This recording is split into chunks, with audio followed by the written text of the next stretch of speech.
pessoal, tudo bem? Bem-vindo a mais um vídeo aqui no meu canal.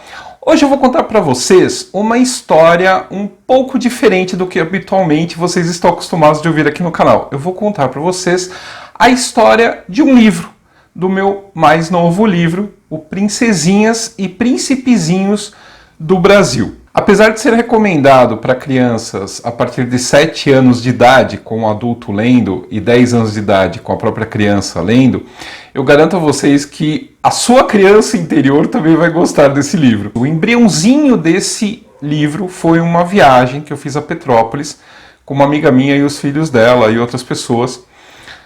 E esse filho dela, o João Pedro, na época tinha 11, 12 anos, ele ficava entusiasmado com tudo que eu falava sobre Petrópolis, tudo que eu contava dos locais, do Palácio de Cristal, do Museu Imperial e outros pontos históricos da cidade.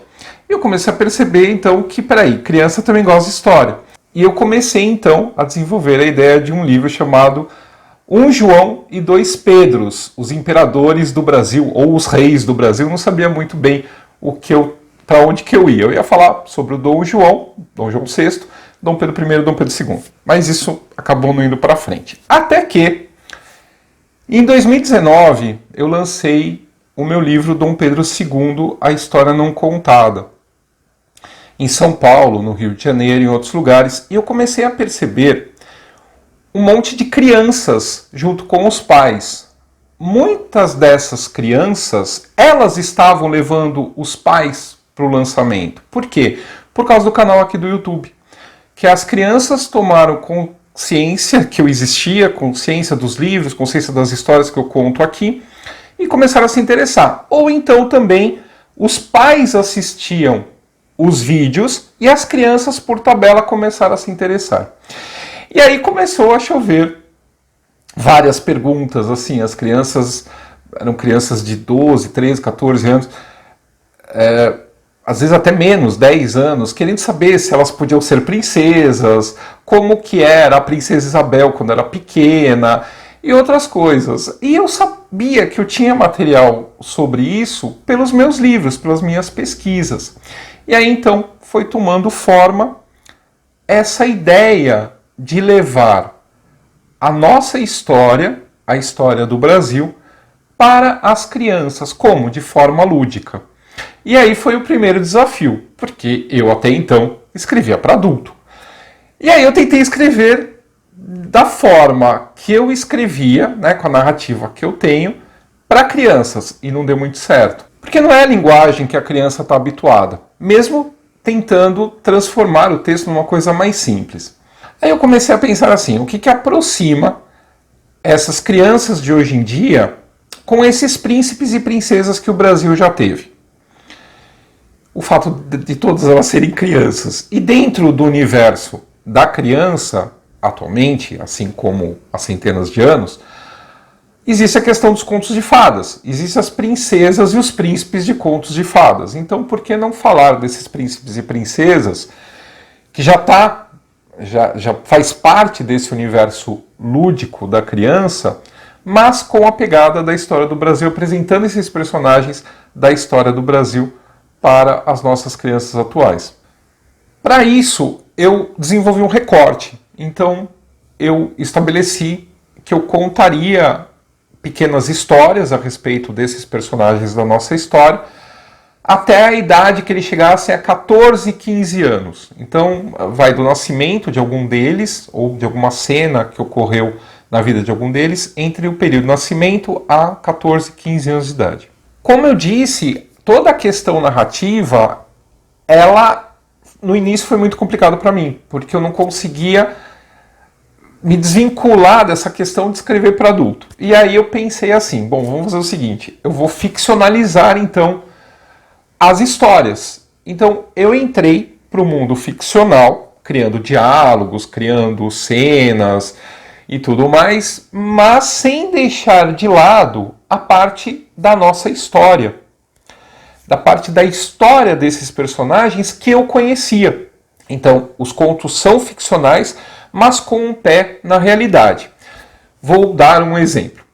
Um desses personagens é a Carlota Joaquina, que foi uma princesa que nasceu na Espanha, casou-se em Portugal com o então príncipe Dom João, depois que o Dom João vai virar príncipe regente, ela também, depois eles vão virar reis de Portugal e do Brasil. Mas o que me interessava, ela era pequena. Ela pequena, ela era super travessa, e isso a gente sabe pelas cartas que a ama dela trocava com a mãe dela na Espanha. A gente sabe de alguns bastidores da própria corte portuguesa. Então, por exemplo, ela tinha uma dificuldade imensa de acordar de manhã. E uma dificuldade maior ainda para se vestir, por exemplo. E isso tudo eu retrato nessa história, né? Então, é a história de uma garota travessa. Além da questão do texto, que envolve essas informações, também tem a questão visual, que foi belíssimamente trabalhado pela ilustradora Gisele Daminelli. Eu separei, por exemplo, um retrato da Dona Carlota quando era pequena, e que a Gisele reinterpretou, transformando a Carlota nesse personagem infantil que vocês estão vendo. Na cena do quarto de vestir, que é uma das cenas do livro, ela mostra a Carlota, e o cenário que a Gisele desenhou, ele realmente existe e fica no Palácio de Queluz. Era o quarto de vestir dela. Então, como vocês estão vendo, tem todas essas minúcias no livro, tanto quanto ao texto, né, a parte histórica, quanto a interpretação visual para a criança dessas cenas criadas. Isso vai acontecer ao longo de todo o livro, quando, por exemplo, aparecem as princesas Isabel e Leopoldina brincando com a mãe, a imperatriz Teresa Cristina, no que nós chamamos de Jardim das Princesas, no Palácio de São Cristóvão, no Rio de Janeiro. O livro ele é dividido em duas partes. A maior delas são os contos que eu desenvolvi. E uma outra parte, um pouco menor, são as mini-biografias reais de todos esses personagens que aparecem nos contos. O título de Príncipe do Brasil, né, Princesinhas e Príncipezinhos do Brasil, ele era um título que realmente existia em Portugal. Por exemplo, hoje, na Inglaterra, o Príncipe de Gales é o herdeiro do trono britânico. Em Portugal, o Príncipe do Brasil, né, quem tinha o título de Príncipe do Brasil, era o herdeiro direto do soberano. E o livro, ele abre com a primeira princesa do Brasil que virou rainha de Portugal, que foi a Dona Maria I, mãe do Dom João VI e avó do Dom Pedro I do Brasil e IV de Portugal. Por que eu abri com ela? Porque ela foi a primeira princesa desse título a vir para o Brasil, né? Ela chega aqui com a corte portuguesa em 1808 e nós sempre imaginamos ela como uma senhora com alguns problemas psicológicos, depressiva e tal, devido a tantas perdas que ela sofreu, mas ela também foi uma criança, como qualquer um de nós. E eu retratei essa criança com base nos relatos de como foi a criação dela, qual era a relação dela com as irmãs, principalmente a mais novinha, que a releava muito, o avô dela, que adorava levar a neta junto quando ia para algum lugar. E aí eu imaginei que durante esses passeios que o avô fazia com a neta, ele poderia contar histórias para ela. E uma dessas histórias seria a do rinoceronte branco, que certa vez um rei de Portugal recebeu de um soberano indiano. Só que sempre que o rei levava esse animal para mostrá-lo ao povo, ele acabava ficando sujo, e com isso o soberano mandou calçar as ruas de Lisboa com pedras. E aí surgiu então a tal da calçada portuguesa. Além da Maria I, eu também contei uma história sobre o Dom João VI e seus irmãos. O futuro rei de Portugal tinha um medo que eu, quando criança, também tinha. Ele tinha pavor de trovões. E eu coloco isso no livro, e também a Gisele, ela fez a imagem dele se escondendo com medo de trovões. Já o filho do Dom João VI, o Dom Pedro I, esse então não tinha medo de absolutamente nada, como eu mostro no conto referente a ele.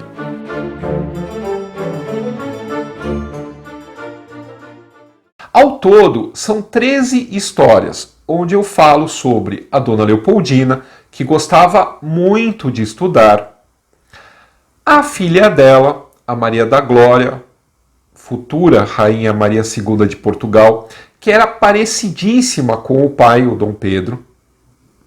Também tem a história do Dom Pedro II e de suas irmãs, a Dona Januária e a Dona Francisca, que viviam implicando um com os outros.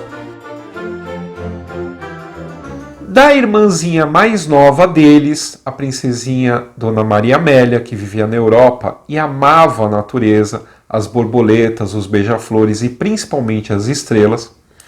E além desses personagens que nós conhecemos, pelo modelo que nos foi passado do que era uma princesa ou um príncipe europeu, eu queria também que as crianças que fossem ler o meu livro se sentissem todas representadas como crianças. Por isso eu decidi incluir personagens indígenas e africanos que também podem ser considerados príncipes por serem filhos e netos de líderes tribais ou de guerreiros importantes. Entre os indígenas, eu escolhi falar sobre a Muriá Ubi, conhecida como Princesa do Arco Verde. Ela era filha do cacique Uirá Ubi e sua tribo ficava em Pernambuco. Eu a retratei junto com seu irmão Uirá Ubi, que era totalmente contra a sua irmã caçar e pescar junto com os homens da tribo, até que eles encontraram o Nhangá, ou Anhangá, um espírito da floresta, em forma de cervo branco, que faz tudo mudar. Também criei uma história sobre a Paraguaçu, a filha do cacique Taparica, da grande nação Tupinambá da Bahia, que junto com o seu amigo Gupeva acaba se envolvendo numa aventura para ajudar um náufrago. E aí eu aproveitei para mostrar também que as filhas dos caciques também tinham uma certa educação, elas também precisavam aprender diversas línguas, né? Entre elas as próprias línguas que eram faladas aqui no Brasil entre as tribos originárias. Quanto aos negros, eu encontrei duas histórias interessantes para contar. Uma foi da princesa Aquautune, do Reino do Congo, que acabou sendo aprisionada, escravizada, veio para o Brasil, mas conseguiu fugir para Palmares, né? E ela vai ser a avó do Zumbi. Então eu trago a Dandara também para a história, e aí eu mostro as diferenças, inclusive na questão da fauna e flora, principalmente envolvendo uma questão aí de um papagaio que eles tentam pintar, enfim, eu não posso contar tudo, senão eu vou estragar aqui a história. Mas também junto com esse conto eu trago um jogo ancestral africano chamado Mancala, que é um jogo muito interessante. Um outro menino que eu trago para esse livro é o Custódio, que foi um príncipe que nasceu no Benin, e ele acaba vindo para o Brasil, mas ele não vem escravizado, ele vai se estabelecer em Porto Alegre depois que os ingleses invadem a região do reino dele. Como eu disse, essa parte é a parte ficcionalizada. E no final tem uma mini biografia a respeito de cada um dos personagens.